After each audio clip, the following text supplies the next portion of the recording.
Very nice to be here and among friends. It's really nice to see some very familiar faces here. In recent work, I've been working with various teams of people to explore the importance of people's relationships with other people to their ability to cope with energy poverty.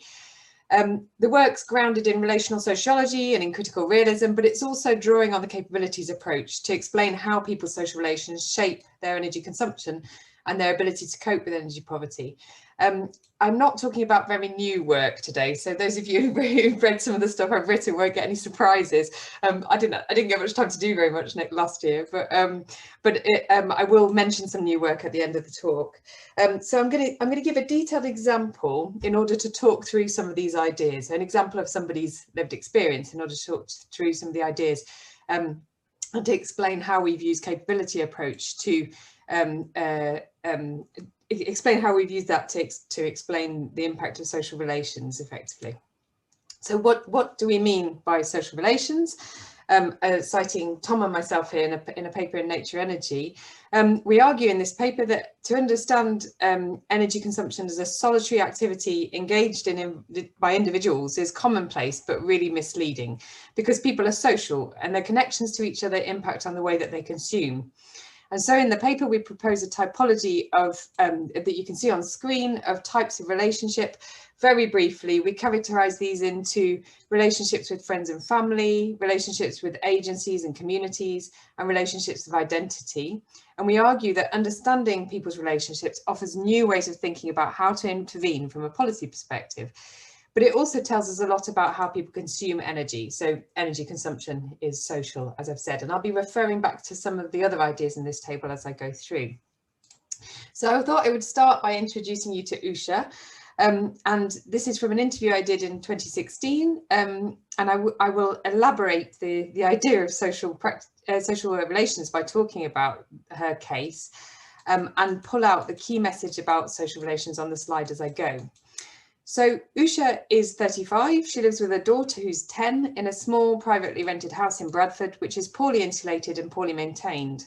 She's disabled. Her daughter helps to care for her, as do her siblings, her mum, who sleep overnight at her house on a rotating basis, as well as paid carers who come in during the day. Usha and her daughter go to live with her mum during the school holidays, and her daughter stays with her sister or her ex-husband when Usha's in hospital. Given this rather transient household, the first thing to say is it's difficult to say who actually lives with her, or indeed where she lives. So where the boundaries of the household are effectively. Usha has a chronic health condition similar to MS following a medical accident, and she has very limited mobility, chronic pain, incontinence, and low energy levels, resulting in a heightened need for warmth, regular hot water, and additional clothes washing. Before the accident, she was married, had her own home, and worked as a lawyer. Because Usha is disabled, she has access to a car through Motability, a British scheme, which allows her to take her daughter to school. Usha depends extensively on her negotiated relationships with others to help her access energy services. For instance, her prepaid meter needs topping up at the local shop. She can't always go there on her own. She needs help to access the shower. She sometimes can't get out of bed in the morning to take her daughter to school and ask friends to help.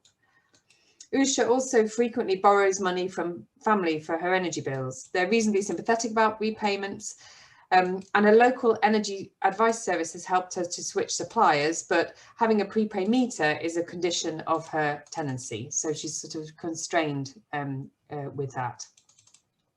As a disabled person, Usha's living in a time of uncertainty with her status and her access to a car under threat, as is her disability living allowance, because this was during a time during which disability benefits were being reviewed in the UK. This amounts to an uncertain relationship with the state and causes intense worry about how she might cope without the extra income in the car. But there are other identities at play here also, because Usha was previously fiercely independent and has, since the accident, has had to rely on others, and she really hates this. So her descent into poverty has been distressing with regard to self-image as an independent and self-sufficient person. Other identities, so her identity as a mother, being from a Pakistani background, being disabled, also impact on her energy consumption and her social life. So for instance, she wants to cook from fresh for her daughter because that's part of being an Asian mother, but she has to be mindful of the associated energy costs. Also, she rarely goes to other people's houses because she needs extra warmth everywhere and is embarrassed to ask for blankets. She's also embarrassed to invite people into her own house because it's not what she would want it to be. So how do we conceptualize this in relation, this sort of complex set of social relations I've just outlined for Usha in a capabilities framework?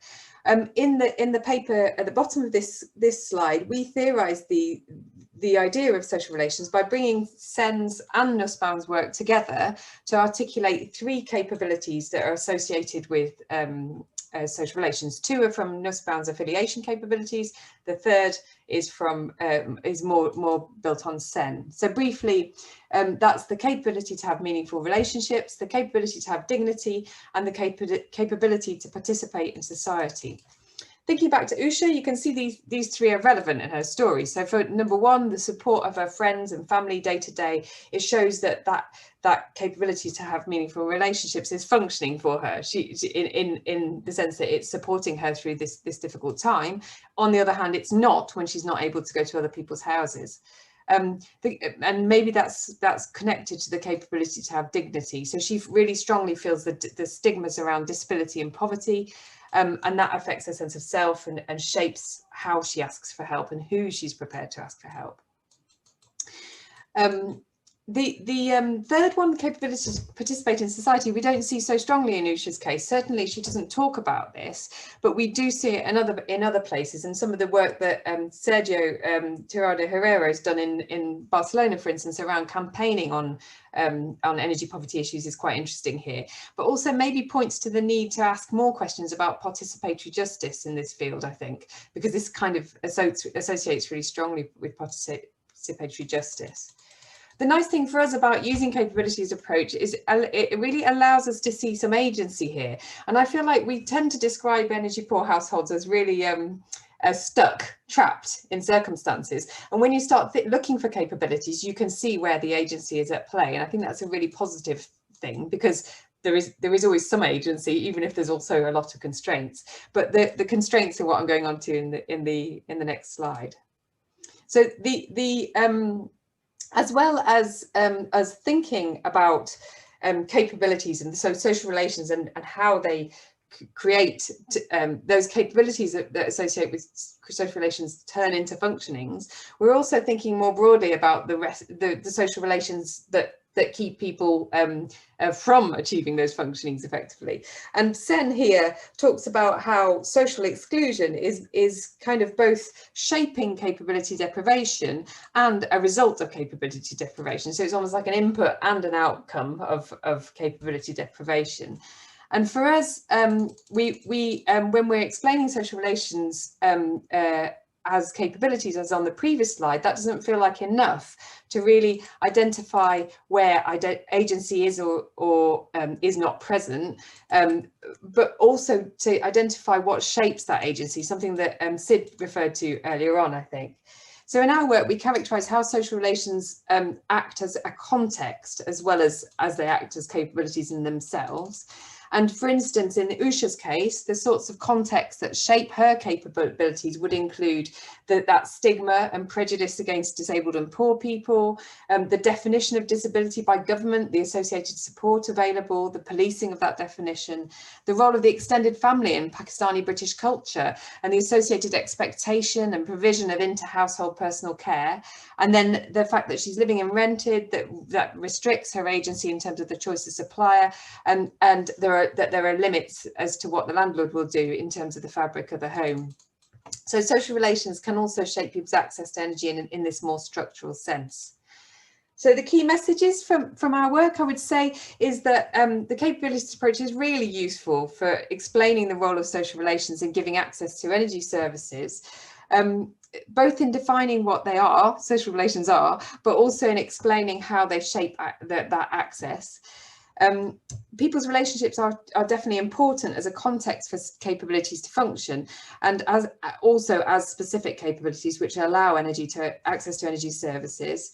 And when we start to think about social relations, it gives us an opportunity, really, for me to think about different kinds of support, practice and policy. So, for instance, you might think about providing support for change through existing social networks, given that they are already being used in that way. But then you also might be wanting to be a bit more concerned about isolated people. So people who have really very limited social networks suddenly look really vulnerable if there's a level of support coming through these networks when they do exist. And very briefly, the 3 papers I've been talking about are on the screen there, the screenshot of the title page. The bottom right hand corner is a tweet announcement of our a project that we're starting very soon in May, which is probably not going to focus on energy poor households, but it's going to be using these ideas in the capabilities framework and around social relations to think about renovation and retrofit for low carbon homes. And so we're sort of trying to apply the same kinds of ideas in a slightly different context. Thank you very much.